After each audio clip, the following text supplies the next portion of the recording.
암 환자가 암 수술을 앞두고 담당 의사와 상담을 할 때 보면 환자가 생각한 것 그 이상으로 수술 부위를 넓게 잡는 경우가 대부분입니다. 이를테면 위암 초기인데 위 전체 3분의 1을 절제해야 한다고 하거나 대장암 초기인데 대장의 상당 부분을 잘라내야 한다 하는 말을 들을 때면 환자 입장에서는 상당히 무섭고 또 낙심되고 두렵고 절망을 경험합니다. 그렇게 하지 않아도 될 것 같은데, 조금만 절제해도 충분할 것 같은데, 하지만 생각해보면 그 정도로 넓은 부위를 절제해야만 생존 확률이 높아집니다. 만약에 의사가 정에 이끌리고 환자의 눈빛에 마음이 흔들려서 그럼 최소한의 부분만 절제합시다 했다가는 나중에 재발하면 더 큰 문제입니다. 때문에 의사는 이렇게 단호하게 더 넓은 부위를 절제해야 한다고 말하는 것입니다. 오늘 읽은 본문에 이스라엘 백성들, 남유다 백성들의 죄악을 심판하시는 하나님의 칼이 등장합니다. 이 하나님의 칼은 외과 의사의 수술 칼과 같습니다. 아주 넓고 광범위하게 이스라엘을 도려내십니다. 넓은 부분을 단호하게 절제하지 않으면 하나님이 사랑하는 유다 백성들의 죄악을 도려낼 수 없고, 죄악을 도려내지 않으면 그들의 영혼은 죽은 영혼이기 때문입니다. 통일 이스라엘 이후부터, 특별히 솔로몬 이후부터 북이스라엘이 멸망한 것, 그리고 남유다가 멸망한 것, 그 멸망의 중심에는 우상 숭배가 있었습니다. 이 우상 숭배는 이스라엘 백성들, 유다 백성들의 영혼을 갉아먹는 암덩어리 같은 존재였습니다. 그래서 하나님께서는 이 심각한 문제를 경고하고 경고했지만 그들은 듣지 않았기 때문에 이제는 이 문제를 내가 도려내지 않으면 안 되겠다 결단하신 것입니다. 이것을 도려내야 그들의 영혼이 다시 살아날 수 있습니다. 그래서 하나님은 하나님의 백성의 영혼과 그 후손을 살리기 위한 의사의 칼날이 되어 수술을 하십니다. 2절 3절 인자야 너는 이스라엘 산을 향하여 그들에게 예언하여 이르기를 이스라엘 산들아 주 여호와의 말씀을 들으라. 주 여호와께서 산과 언덕과 시내와 골짜기를 향하여 이같이 말씀하시기를 나 곧 내가 칼이 너희에게 임하게 하여 너희 산당을 멸하리니. 솔로몬 이전까지 산당은 오늘날 우리에게는 기도원 같은 역할을 하고 있었지만, 그러나 솔로몬 이후부터 산당은 우상 숭배의 온상이 되었습니다. 여기 산당에서의 우상 숭배는 그저 형상을 하나 만들어 두고 그 앞에서 절하는 것으로 끝나지 않습니다.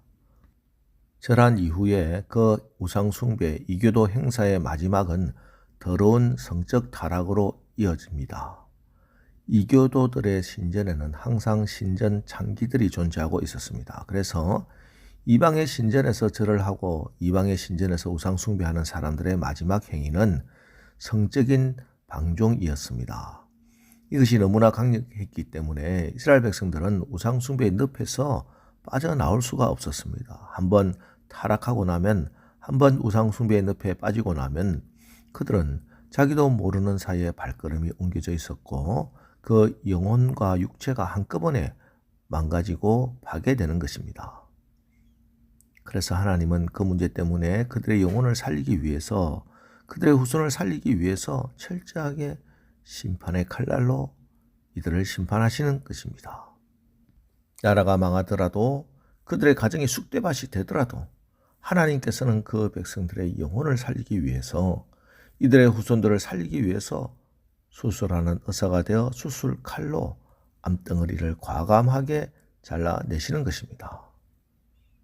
그래서 이제 하나님께서 이들을 심판하신 이후에, 포로로 잡혀간 이후에야 이들은 하나님의 진노가 그들에게 임했음을 깨닫게 되고 그제야 하나님이 여호와이심을 알게 된다. 반복해서 말씀하시는 것입니다. 이렇게 수술 칼로 도려내고 심판하시는 이유는 다른 이유가 아닙니다. 하나님이 분풀이 하시는 것이 아닙니다. 7절 또 너희가 죽임을 당하여 엎드러지게 하여 내가 여호와인 줄을 너희가 알게 하려 함이라. 내가 여호와인 줄을 너희가 알게 하려 함이라. 하나님을 알게 하려 하심입니다. 여러분, 오늘 새벽에 우리가 하나님을 알기를 원합니다. 하나님을 더욱더 알기를 원합니다. 하나님을 모르는 것이 죄고 하나님을 아는 것이, 하나님을 가까이 하는 것이 복입니다. 시편 14편 1절 어리석은 자는 그의 마음에 이르기를 하나님이 없다 하는도다. 그들은 부패하고 그 행실이 가증하니 선을 행하는 자가 없도다. 무슨 말입니까? 하나님을 모른다고 하는 것, 하나님 없다고 하는 것이 죄라는 것입니다. 죄라는 것은 하나님 어디 있어? 난 하나님 몰라 하는 것이 가장 큰 죄라는 것입니다. 이런 사람은 다 부패하고 그 행실이 가증하다고 성경은 분명히 말씀하고 있습니다. 이것을 세상 사람들이 이해할 수 있겠어요? 아니, 너희들이 믿는 하나님 모른다고 그게 무슨 죄냐고 하겠죠. 그러나 성경은 그렇게 말씀하고 있지 않습니다. 하나님을 모르는 것이 어리석은 것이고 하나님을 모르기 때문에 인생은 부패하고 가증한 죄를 짓게 된다. 분명히 말씀하고 있습니다. 오늘 하나님이 철저히 심판의 칼을 들이대시는 이유도 내가 여호와인 줄을 너희가 알게 하려 함이라. 하나님을 알게 하려고 이렇게 무섭게 심판하시는 것입니다. 다른 말로 하면은 이들이 하나님이 하나님이심을, 여호와이심을 알았다면 타락하지 않고 죄를 이긴다는 말씀입니다.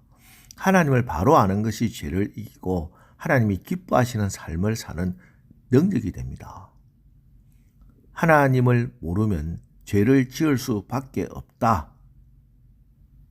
예를 들면 부모님의 마음을 모르면 부모님을 기쁘시게 할 수 있어요?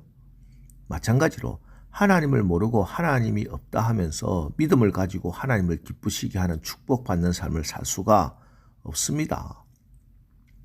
그럼 어떻게 우리가 하나님을 알게 됩니까? 우리 하나님을 아는 길은 다른 방법이 없습니다.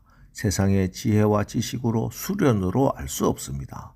성령께서 알게 해 주셔야 합니다. 이것을 계시라고 합니다.